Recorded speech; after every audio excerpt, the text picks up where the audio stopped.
Olá, hoje a gente vai mergulhar num tema que, olha, parece um bicho de sete cabeças, mas está sempre aí, nas notícias, em prova de redação.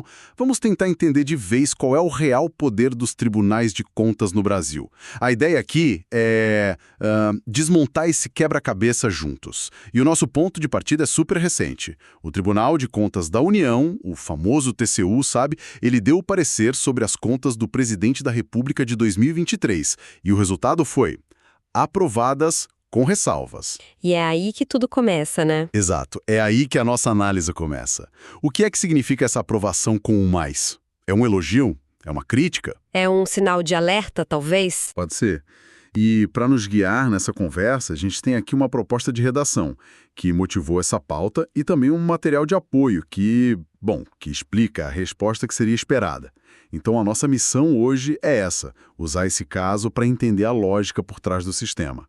A pergunta que fica é, essa ressalva do TCU muda alguma coisa de verdade? Ou no fim do dia, quem é que bate o martelo nessa história?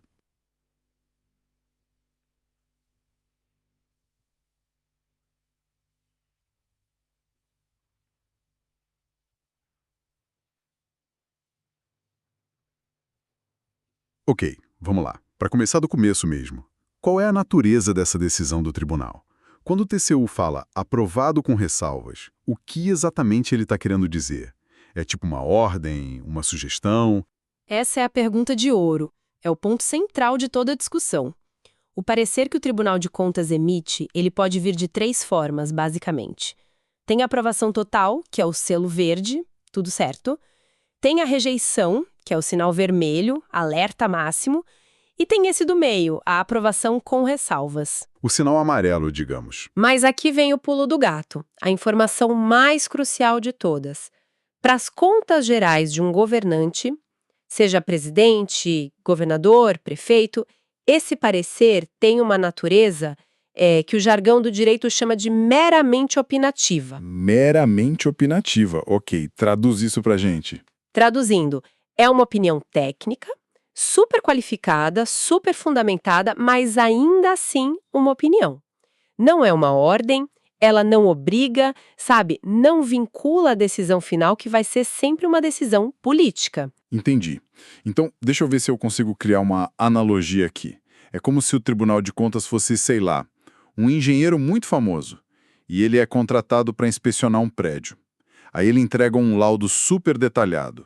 Olha, a estrutura está de pé, mas tem infiltração no quinto andar, tem umas rachaduras na garagem e a fiação elétrica está bem perigosa. Essas seriam as ressalvas. A analogia é perfeita. É exatamente isso. O TCU é esse engenheiro. Ele aponta os problemas, os riscos, mas quem decide se vai fazer a reforma, se vai só passar uma tinta por cima da rachadura ou se não vai fazer nada, é o dono do prédio. Certo. E no nosso caso, quem é o dono do prédio? O dono do prédio é o Poder Legislativo. Ah, claro. Exato. Para as contas do presidente, o parecer do TCU vai para quem? Para o Congresso Nacional. Para de um governador, o parecer do Tribunal de Contas do Estado vai para a Assembleia Legislativa. E no caso de um prefeito, para a Câmara Municipal. São eles, os parlamentares, que pegam esse laudo técnico e dão a palavra final. E eles podem simplesmente ignorar o laudo. Podem. Eles podem olhar e dizer, concordamos com o engenheiro, vamos interditar o prédio. Ou podem dizer, olha, agradecemos a opinião do especialista, mas, por razões políticas nossas, a gente considera que o prédio está seguro. Entendi. Então, voltando para o nosso caso inicial, o das contas de 2023, as ressalvas do TCU são, na prática, um recado para o Congresso. O TCU está falando, senhores deputados, senhoras senadoras, a gestão fiscal do país foi ok, mas fiquem de olho nesses pontos aqui que a gente achou. A bola agora está com os parlamentares. Precisamente. A responsabilidade política de analisar tanto o parecer técnico quanto o contexto geral, e aí sim tomar a decisão soberana, é deles. Certo. Isso faz todo sentido se o sistema funciona, se o parecer chega no prazo. Mas me surgiu uma dúvida. A gente sabe como a burocracia no Brasil, às vezes, tem um ritmo próprio. E se o Tribunal de Contas simplesmente demora demais? Se o parecer leva anos e anos para sair, o que acontece? O Legislativo fica de mãos atadas, esperando para sempre? Essa pergunta é excelente. porque ela vai direto no coração do equilíbrio entre os poderes. E o STF, o Supremo, já teve que resolver essa briga. E a decisão da Corte foi, assim, muito clara. Uma demora, e eles usam os termos excessivo e razoável, essa demora do Tribunal de Contas não pode impedir a competência do Poder Legislativo. Ah, interessante. O raciocínio do Supremo, que está bem claro nas nossas fontes, é que o Tribunal de Contas, nessa função específica, atua como um órgão auxiliar do Legislativo. E, pela lógica, o auxiliar não pode parar o principal. Entende? Se a sua calculadora quebra, você não deixa de fazer a conta, você faz de cabeça, pega outra. Da mesma forma, num caso extremo de atraso, o Legislativo pode sim julgar as contas mesmo sem ter recebido o parecer prévio. Parece lógico, mas isso não enfraquece um pouco o Tribunal de Contas? Se o Legislativo pode simplesmente passar por cima, qual o incentivo para o Tribunal cumprir os prazos? Não vira uma desculpa para o Congresso atropelar a análise técnica quando for conveniente para ele? É um ponto muito válido, mas a decisão da STF não é um cheque em branco. Não é qualquer atraso que justifica isso, sabe? Tem que ser uma mora excessiva e irrazoável, algo completamente fora da curva. E tem outra coisa, o custo político de fazer isso é altíssimo. Imagina o Legislativo decidindo julgar as contas às cegas, ignorando o órgão técnico. A oposição ia cair em cima, a imprensa... Exatamente. Congresso tem pressa para aprovar contas sem esperar o lado do TCU. Pega muito mal. Por isso, essa medida é uma exceção. É um mecanismo de segurança para evitar que o sistema trave, não uma regra para ser usada a qualquer momento. Entendi. É uma válvula de escape para casos extremos, para que um poder não anule o outro por inércia. Ok, o sistema parece bem amarrado para presidentes e governadores. Mas, pelo que eu vi no nosso material, a história muda completamente de figura quando a gente desce para o nível municipal. Quando o assunto é prefeito, parece que o jogo é outro. É aí que o tema fica mais espinhoso, né? É exatamente aí, essa é a nuance que mais gera confusão e que o STF precisou, assim, colocar os pingos nos is de forma definitiva. Para a gente entender o que acontece com os prefeitos, a gente precisa separar as coisas. Separar o que são contas de governo do que são contas de gestão. Opa, peraí. Para mim, e acho que para muita gente, isso soa como a mesma coisa. O que um prefeito faz não é governo e gestão ao mesmo tempo. Qual a diferença prática? É uma dúvida super comum, mas a diferença é crucial. Pensa assim, as contas de governo são o boletim final do prefeito, a visão panorâmica. É o balanço geral do município naquele ano, quanto arrecadou, quanto gastou, com saúde, com educação, com pessoal. É a foto macro.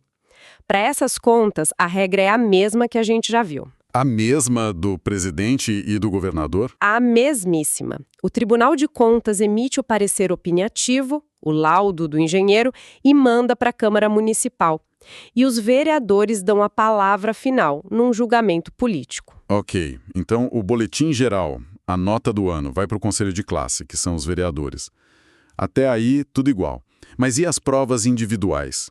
E se o prefeito foi bem em tudo, mas tirou um 0 enorme numa prova específica? Tipo, numa licitação para comprar merenda escolar. Quem julga essa reprovação pontual? Você chegou no ponto. É exatamente isso. Essas provas específicas são o que a gente chama de contas de gestão. Elas não olham o todo, elas olham atos específicos de administração que envolvem gastar dinheiro. Aquele contrato para asfaltar uma rua, a compra de ambulâncias, a gestão de um convênio. São momentos em que o prefeito não está agindo como o chefe político da cidade. Ele está agindo como um administrador, um gerente do dinheiro público. Um ordenador de despesas, esse é um termo técnico, né? Exato, um ordenador de despesas. E aqui vem a grande virada que o STF estabeleceu. Para essas contas de gestão, quem bate o martelo é o próprio Tribunal de Contas. E a decisão deles, nesse caso, não é uma mera opinião.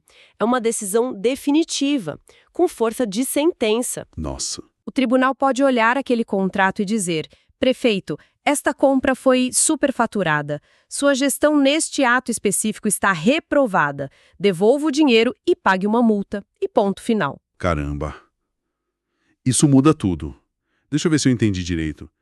Então, um prefeito pode ter as contas de governo dele, o boletim anual, aprovado pela Câmara de Vereadores, ou seja, ele passa de ano politicamente, mas ao mesmo tempo ser condenado pelo Tribunal de Contas por um ato isolado, um contrato específico.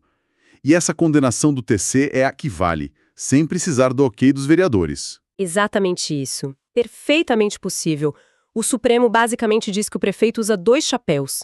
O chapéu de chefe de governo, que tem a gestão macro avaliada politicamente pela Câmara, com o auxílio técnico do TC. E o chapéu de ordenador de despesas, o administrador, que responde de forma técnica e definitiva perante o Tribunal de Contas por cada real que ele gasta. Uma coisa não se mistura com a outra. E essa decisão do TC que pode gerar inelegibilidade pela lei da ficha limpa, por exemplo. Justamente. É a rejeição dessas contas de gestão pelo TC que pode tornar um prefeito inelegível, mesmo que a Câmara dos Vereadores tenha aprovado as contas de governo dele. Que reviravolta. Então, na prática, o poder do Tribunal de Contas é muito maior sobre um prefeito do que sobre um governador ou um presidente. Pelo menos nesses atos específicos. Em termos de poder de julgamento definitivo, sim. E faz sentido, se a gente pensar. O STF entendeu que precisa ter um controle técnico mais rigoroso na ponta da linha, onde o dinheiro é efetivamente gasto. O prefeito é quem assina o cheque, quem autoriza a despesa ali, no dia a dia. Por isso, para esses atos, a responsabilidade dele é julgada pelo órgão técnico, o TC. Já a avaliação do conjunto da obra, a direção política do governo, essa continua sendo uma prerrogativa do parlamento. Certo, acho que agora o quebra-cabeça se encaixou. Foi uma bela jornada. O que começou com uma notícia sobre aprovação com ressalvas nos levou para as engrenagens do sistema de controle do Brasil. Então, resumindo o que a gente conversou. Para presidentes e governadores, o Tribunal de Contas é um conselheiro técnico de muito peso, um perito, mas a decisão final sobre as contas gerais é sempre política e é do legislativo. Perfeito! Com aquela exceção importantíssima para os prefeitos, onde o cenário se divide em 2. O julgamento político do boletim anual fica com a Câmara, mas o julgamento técnico e definitivo da prova específica do ato de gestão é do Tribunal de Contas. E aí ele atua não como um conselheiro, mas como um juiz.